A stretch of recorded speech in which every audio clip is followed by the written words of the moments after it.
Hi everyone, I'm back, and now I have yuca, which is cassava. It's called yuca like in the Caribbean and Hispanic countries.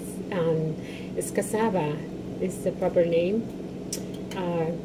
and it looks like a tree branch, and it's a very hard peel, and you have to take almost like an axe. But when I was little, I used to see them use a small axe, but it's not necessary. You can actually use a knife like this, and when it has the peel that looks like a wooden branch, you just stab it like that, pull it up, and once you pull it up, you can take your finger and pull it all off as a whole. It's really easy once you crack into it like a knot and lift it and peel it from around the cassava.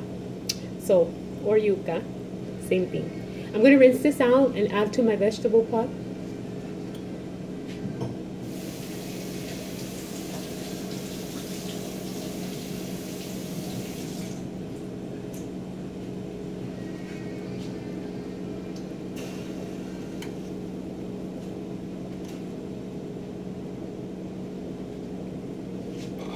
Okay, I'm going to be honest with you. This is not the best size pot for what I'm doing. This is like a medium pot. I should be using a much larger pot. It's not at my disposal at the moment, so I'm using this medium small pot.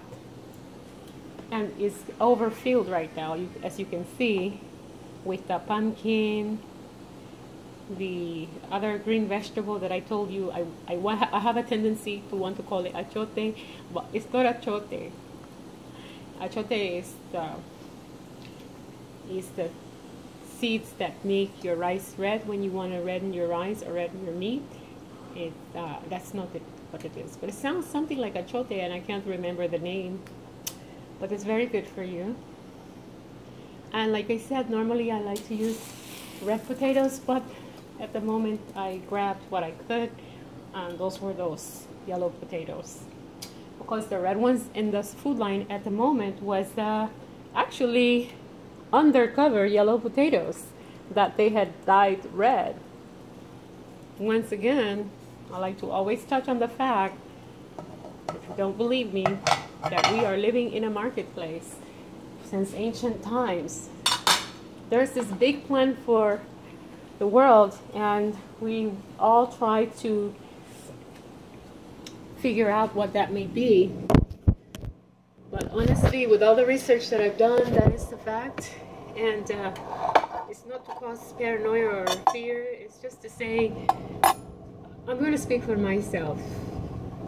If I could boycott all the entertainment industry, if I had the power to grab all the people to a meeting, regardless of your race or nationality, and if everyone was willing to stand with me to boycott the entertainment industry, from sports to music, movies, everything, the reason would be that I would do something like that would be because those are the people that have money to fund the cause.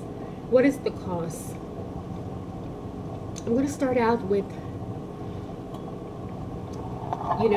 it's true that the Nubians, blacks, Israelites, whatever label you want to call them, the people of color, however you want to identify, but basically the people of color from ancient times, who are related to a lot as the Israelites, they were the first people, not the Israelites, but who they descended from before they call their tribes Israelites. The same lineage anyways, from Africa anyways, that ended up in Iraq, the Middle East, and all over the world. But that's another topic. Basically what I want to say is, we live in a complex system. If you want to really follow up and follow through with the footprints, there's so many perspectives, because you can't come to the same point from many perspectives, because the facts are there. And however you choose to look at it, they will still lead you to that ultimate point. Whether you look at it from a religious perspective, whether you look at it from a political perspective, anyways, they're both the same. They're all in one when it comes to business, religion. Anyhow, let me get back to what I was trying to get to. That calls for another videos, and I love to do a lot of research, and you can tell because I go off on a tangent on this topic. But I'm going to try my best not to do that today on this video. Okay, so I'm going to let the vegetables boil right now, and I'll be back when I'm ready to add my stir-fried tomato, green onions, and onions to the pot. Right now I'm going to season the chicken that I'm going to put on the side to fry, and come back to the video when I'm seasoning the chicken. Thank you.